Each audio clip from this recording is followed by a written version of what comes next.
My name is Audrey Levitin. I'm the Director of Development for the Innocence Project. The Innocence Project provides legal services to people in prison whose claims of innocence can be proven through DNA testing. We also work to reform the United States criminal justice system. There are 208 exonerations based on DNA in the nation today. And each of those stories is very dramatic and very moving. And one of those is that of Alan Newton, who was spent, I think, about over 15 years in prison for a rape he didn't commit. And while Alan was in prison, he tried to be his own attorney and tried to have the evidence from his case tested, and he was unsuccessful. The Innocence Project finally was able to take the case and worked with the Bronx District Attorney to have the evidence found and tested.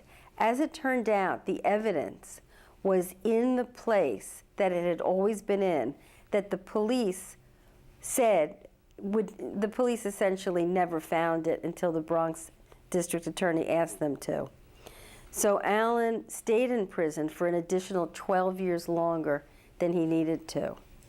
But the wonderful part of the story is that Alan he was exonerated, and he is now going to college. And his next step is to take the LSATs, and he wants to be an attorney. So that's Alan's story. Alan is an amazing person, and he really does represent the spirit of the exonerees, who really worked very hard and never gave up in proving their innocence. The attitude and the cooperation of the district attorney is always critical. In this case, the Bronx District Attorney was enormously helpful, was completely interested in just simply finding out the facts. And she helped us simply locate the evidence and have it tested. And as soon as it proved that Alan was not the perpetrator, she worked with us to have him exonerated. There are other cases where, for a wide range of reasons, the district attorney is not helpful and not cooperative. And that makes the world of difference. Yeah.